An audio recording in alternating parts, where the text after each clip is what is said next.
We are officially a week away from the NFL draft, and here's my official do not draft list for this season.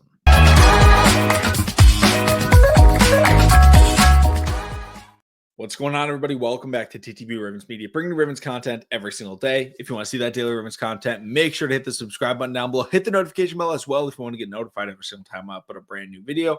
Now, this is a Baltimore Ravens channel, so I want to specify these players are specific to the Baltimore Ravens. A lot of times with scheme fits and things like that, some of these players might work great in other schemes. This is for the Ravens. Players cannot draft, and as always, there's a caveat, right?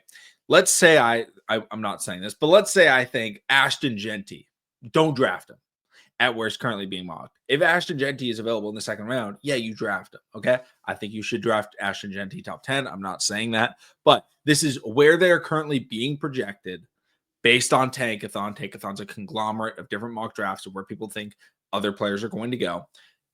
I don't think they're worth it whatsoever at that value. So again, if they slide, they're fine to draft, but don't draft them in the rounds that they're currently being projected in. So let's jump right into it. And as always, let me know your players that you don't want the Ravens to draft. Thank you all so much for watching. Subscribe for more. The goal is to hit 5,000 before next season, or if we get hit 5,000 before draft weekend, that would be great as well. But here we go. The first player that I'm going to say Baltimore Ravens do not draft him is James Pierce Jr. Now, a lot of you might be thinking, but James Pierce Jr., he's a fast edge rusher. We need an edge rusher. You know, that's kind of the mold the Ravens want to go with. And to that, I say all of that is true. But at the same time, I don't think James Pierce Jr. is ready whatsoever for the NFL. And I know he was productive last year, but when I watched him, he has glaring issues. One, he basically tries to win on athleticism every time. Two, he has no bend, which hurts his athletic traits. And three, he's not as athletic as people think. When you're looking at the Baltimore Ravens and, you know, players that they've drafted, right? They drafted Odafe Away, and he was a developmental pass rusher. Odafe Away was a 4.3 40-yard dash player. One of the fastest players in the draft at massive size. James Pierce Jr., 6'5", 245 pounds. So, like, not the most undersized, but not, you know, the really big size that you want. 4.47 40-yard dash, 1.56 split, 10-foot 3-inch broad jump, 31-inch vertical jump. He's athletic. I'm not trying to say that he's not athletic, but one of his major issues is that he just has no bend. And that's something that is more difficult to teach, right?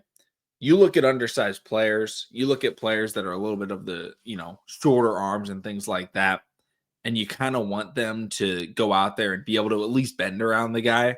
No bend from James Pierce Jr. worries me. The Ravens are a team that's looking for immediate impact players, and he's not that, right? Imagine if we draft, right? Odafe Away took 4 years, which I said it would take. When we drafted him, I said, we have to judge him in year 4. And he was a 10-sack guy in year 4. So well done, Odafe Away. But outside of that, right, people were disappointed in him. It took him 4 years. And James Pierce Jr. is less athletic and basically has the same amount of skill set as Odafe coming in. And I know he was very productive in college, but I don't think that productivity will translate whatsoever. I don't know if you can rely on him to be a 5-sack guy as a primary edge rusher this year in the NFL. And he wouldn't start for the Ravens. Like, I feel like David Ojabo is more developed as a pass rusher. He has better moves. I don't think he's playing. So for me, in the first round, it's not worth taking a guy like James Pierce Jr. Again, if he slides, sure. But when you're picking 27th overall and you're trying to contend for a Super Bowl, you want that 27th overall pick to play. Honestly, that's really what you're looking for. Next up, this is a guy that, you know, some people have as potentially a late first-round pick, maybe an early second-round pick. I don't think the Ravens should draft him in the first or second round. And that's going to be Donovan Jackson, right now 38th on Tankathon. Donovan Jackson out of Ohio State is a guard. He played tackle last year. And that's one of the things that I think really trips a lot of people up. People see, oh, he played tackle last year. That means he has versatility. Donovan Jackson is not a good tackle. He struggled. They put him there because they're all pro or, all American left tackle got injured and they had to shift someone out there. But he doesn't have the versatility that a lot of Ravens fans are looking for in the offensive line, because a lot of people say, like, hey, draft these offensive linemen and maybe they can be, swing tackles and things of that nature. Guys that are brought up like that is Calvin Banks, Gray Zabel. Those guys I'm totally fine with because they do have that versatility. Donovan Jackson does not have that versatility. He's a fine guard. He's a good guard. I have no problems with that. But I don't believe in drafting guards in the first round. I don't like drafting interior offensive linemen in the first round because in order to make it a valuable pick, you have to be the best out of any of the positions to be a valuable pick, right? If you draft a quarterback and he doesn't make a Pro Bowl in his first 5 years in the first round, that's fine, right? Keep going. Same with running back. Same with wide receiver, right? They can still be really good. If you use your first round pick and you don't have a multi-time Pro Bowler in their first contract, it's kind of a disappointment. And luckily, the last Ravens interior offensive lineman that they drafted with a first overall pick was Tyler Linderbaum, and he has made that. But we also have to remember he was the second first round pick. So I don't love taking guards anyway. But if you are, I'd much rather get it with a second first round pick. And then I'd be okay with it. But I just think there's much better options at interior offensive line than Donovan Jackson. And if those options are gone, just don't go O-line. O-line's not nearly as big of a need. And there's really good guards that you can get day two that'll be pretty much just as good as Donovan Jackson right away. That's one of the other reasons why guard is less impactful to draft early and why so few go early. It does happen. When you get those generational guard types, it does happen. They go early in the draft, but you can find guards much later. They can play right away, or you can transition tackles that weren't able to make it at tackle. Example, Daniel Faalele, and he ended up being a Pro Bowl alternate. And again, I don't think Faalele was that good, but that just shows like the standard that the Pro Bowl has is like guards, like one of the weakest positions in the NFL because the best offensive linemen typically are playing tackle. And then they transition over to guard. And the best one in last year was Mekhi Becton, former offensive tackle drafted in the first round, that transitioned over to guard with the Philadelphia Eagles, and he was dominant.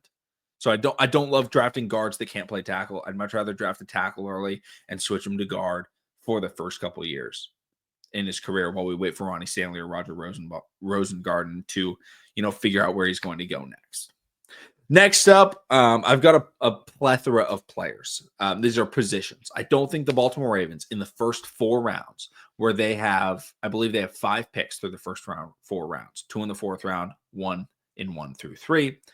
Do not draft running back and do not draft tight end. And that's saying a lot because as it stands right now, Mark Andrews might get traded. We don't know what's happening with Mark Andrews. They asked Eric DaCosta at a recent press conference, and he kind of left it pretty open-ended. And a lot of people are thinking, hey, there's a chance Mark does get traded. But even if Mark gets traded, I don't think we should be drafting tight end in the first 4 rounds because this is a deep tight end class, and we have a star tight end in Isaiah Likely anyway. And if we don't get our Mark Andrews, we definitely have enough tight ends on the roster. Charlie Kolar is a solid backup tight end. And we can get guys late and develop them. We've done that so many times. Think about guys like Nick Boyle, Charlie Kolar, Isaiah Likely, another later round guy, like day 3 tight ends. We can develop tight ends.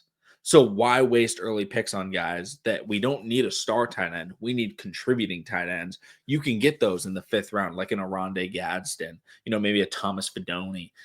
There's a ton of players in this class. There's a lot of tight ends. There's a lot of talent. And the same thing goes with running back. Ton of talent at running back. But again, if Travion Henderson falls to the 4th round, yes, grab him.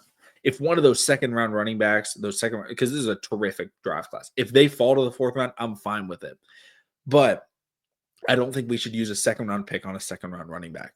Not on a Travion Henderson, a Quinshon Judkins, any of them. There's so many 2nd round running backs in this class.